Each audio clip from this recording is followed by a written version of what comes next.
Assalamualaikum warahmatullahi wabarakatuh. Apa kabar semuanya?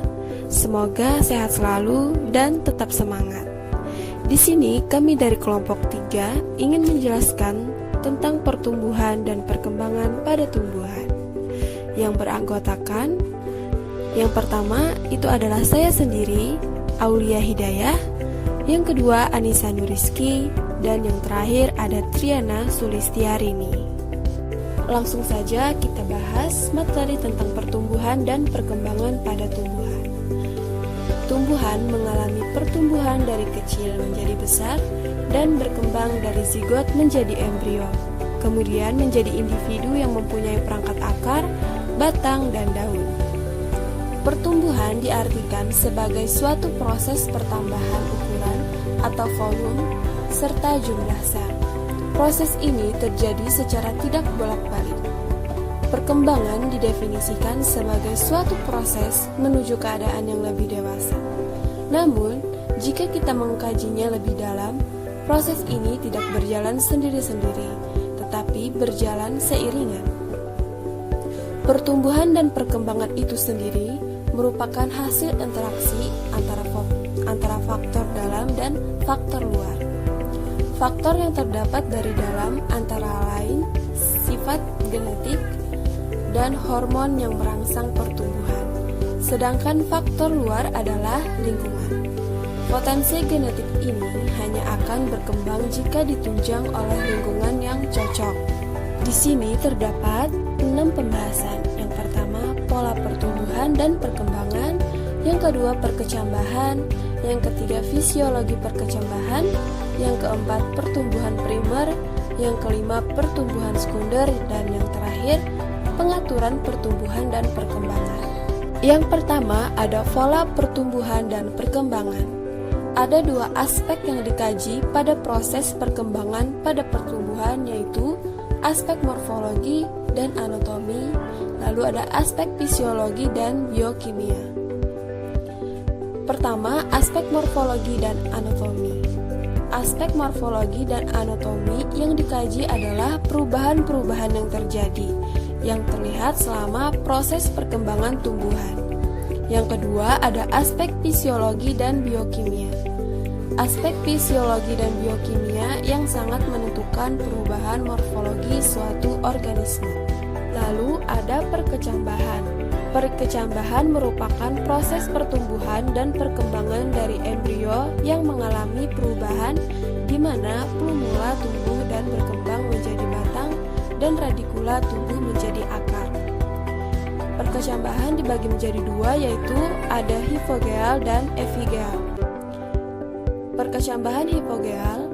Pada perkecambahan ini terjadi pertumbuhan memanjang dari epikotil yang menyebabkan plumula keluar, menembus kulit biji dan muncul di atas tanah.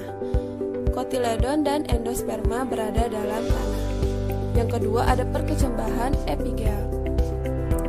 Terjadi pertumbuhan memanjang akibat kotiledon dan plumula terdorong ke permukaan tanah. Kotiledon berada di atas permukaan tanah. Selanjutnya ada fisiologi perkembangan. Embrio yang tumbuh belum memiliki klorofil, sehingga embrio belum dapat membuat makanan sendiri. Pada tumbuhan dikotil, makanan untuk pertumbuhan embrio diambil dari kotiledon, sedangkan pada tumbuhan monokotil diambil dari endosperma. Perkecambahan dimulai dengan proses penyerapan air ke dalam sel-sel. Proses ini merupakan proses fisika. Masuknya air pada biji menyebabkan enzim-enzim hidrolisa bekerja memecahkan tepung menjadi maltosa, di mana proses ini dihidrolisis oleh maltase, selanjutnya diubah menjadi glukosa. Kemudian, senyawa glukosa memasuki proses metabolisme dan dipecah menjadi energi atau diubah menjadi senyawa karbohidrat yang menyusun tubuh tumbuhan. Asam amino dirangkai menjadi protein yang berfungsi untuk menyusun enzim-enzim baru. Asam-asam lemak digunakan untuk menyusun membran sel. Assalamualaikum warahmatullahi wabarakatuh. Perkenalkan, nama saya Triana Sulistiarini saya akan menjelaskan materi selanjutnya, yaitu pertumbuhan primer. Aktivitas sel-sel meristem menyebabkan batang dan akar tumbuh memanjang, yang disebut proses pertumbuhan primer. Pada proses pertumbuhan primer, terdapat pada 3 daerah. Yang pertama, daerah pembelahan, yang kedua, daerah pemanjangan sel, dan yang ketiga, daerah diferensiasi. Pada daerah pembelahan, terdapat di bagian ujung-ujung yang sel aktif membelah dan sifatnya tetap meristem. Dan pada daerah pemanjangan sel, terletak di belakang daerah pembelahan yang merupakan daerah di mana setiap sel memiliki aktivitas membesar dan memanjang. Dan pada daerah diferensiasi, merupakan daerah yang selnya memiliki struktur dan fungsi khusus. Meristem ujung batang membentuk primordia daun. Pada sudut daun dan batang terdapat sel-sel yang dipertahankan sebagai sel-sel meristematis yang akan berkembang menjadi cabang. Selanjutnya adalah pertumbuhan sekunder. Jaringan meristem berupa kambium dan kambium gabus. Aktivitas kambium dan kambium gabus mengakibatkan pertumbuhan sekunder, yaitu bertambah besarnya batang dan akar tanaman. Yang pertama, 80% kambium vaskuler membelah ke arah dalam membentuk xilem dan ke arah luar membentuk floem. Yang kedua, 60% parenkim batang atau akar di antara fasis berubah menjadi kambium interaskuler. Dan yang terakhir, 40% flogen membelah ke arah luar membentuk velofarm. Pertumbuhan sekunder pada pohon dikotil tidak tetap sepanjang tahun. Pada saat musim hujan dan cukup hara, pertumbuhan sangat cepat. Sedangkan pada saat musim kemarau, pertumbuhan sekunder akan lambat atau terhenti. Aktivitas kambium membentuk xilem dan floem yang lebih cepat daripada pembentukan kulit, mengakibatkan kulit pohon atau korteks dan epidermis pecah. Untuk mengatasinya, velogen membentuk veloderm ke arah dalam dan velum ke arah luar. Veloderm merupakan sel hidup, sedangkan velum merupakan sel mati. Selanjutnya, pengaturan pertumbuhan dan perkembangan. Yang pertama ada pengaturan genetika. Setiap sel pada tumbuhan mempunyai perangkat genetik yang diturunkan dari induknya ke keturunannya dan merupakan sumber informasi untuk melaksanakan kegiatan pertumbuhan dan perkembangan. Informasi genetik diterima oleh setiap sel pada saat pembelahan sel terjadi, sehingga setiap organ pada tumbuhan dapat berkembang pada jalur yang tepat. Dalam pemanfaatan informasi yang berkaitan dengan proses perkembangan, akan menyangkut proses pengaktifan gen dari DNA. Selanjutnya, akan dilakukan transkripsi mRNA dan kemudian diterjemahkan menjadi susunan asam amino yang akan membentuk protein enzim tertentu.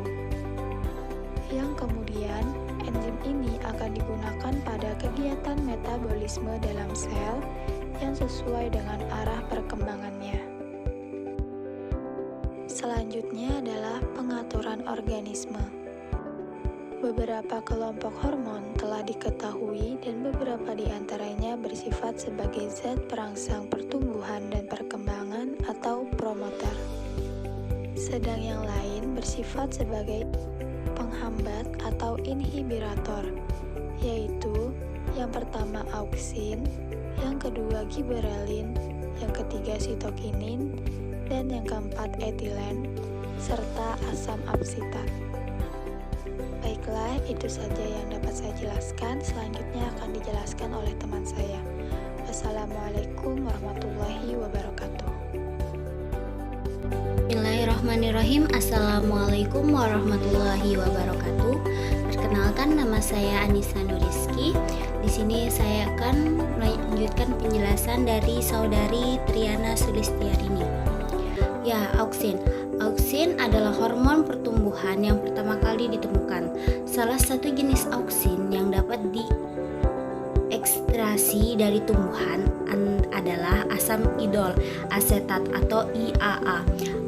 Auksin didefinisikan sebagai zat tumbuhan yang mendorong ekologasi jaringan koleptil pada percobaan bioasasi dengan avena atau tanaman lainnya. Indol acetic acid IAA adalah auksin endogen atau auksin yang terdapat pada tanaman.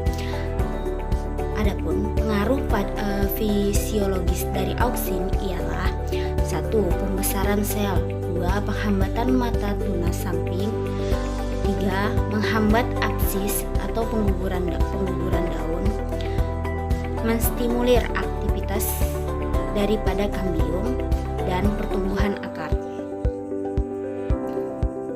Selanjutnya, gibberellin dan sitokinin. Gibberellin memiliki kerja utama merangsang pemanjangan sel. Gibberellin, asam gibberellat dalam dosis tinggi menyebabkan gigatisme. Gibberellin berpengaruh terhadap pembesaran daun, pembelahan sel. Pengaruh gibberellin ini mirip dengan auksin, yaitu antara lain pada pembentukan akar. Gibberellin dapat menyebabkan terjadinya peningkatan jumlah auksin endogen. Selanjutnya, sitokinin. Sitokinin yang pertama kali ditemukan ialah kientin. Sitokinin mempunyai pengaruh terhadap berbagai proses pertumbuhan, berperan penting dalam pengaturan pembelahan sel dan morfogenesis. Merangsang pembelahan sel dalam kultur sel yang diisolasi dari bagian tumbuhan. Sitokinin alami yang telah berhasil diisolasi dapat diidentifikasi dari tumbuhan atau zeatin yang diperoleh dari endosperm jagung. Selanjutnya, etilen. Etilen menghambat pertumbuhan ke arah memanjang longitudinal dan mendorong pertumbuhan ke arah melintang transversal sehingga batang berkecambah terlihat membengkak. Etilen juga merupakan respon geotropisme, mendorong pengguguran daun, bunga, dan buah. Selanjutnya, asam absitat. Senyawa ini lebih berperan pada dormanasi proses absis pada daun. Ditemukan oleh P.F. Waring yang menamakan senyawa tersebut sebagai dormin dan absin. 2. Yang dikenal dengan nama asam absitat ABA. Peran ABA sangat nyata dalam proses pertumbuhan dan perkembangan tanaman. ABA berinteraksi dengan zat-zat pengaruh tumbuhan tanaman yang lain pada proses tersebut. Biasanya interaksi ini bersifat penghambat agnostigma.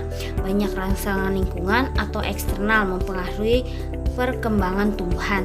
Rangsangan utama lingkungan yang mempengaruhi perkembangan tumbuhan adalah cahaya dan suhu. Cahaya dan suhu ini mempengaruhi.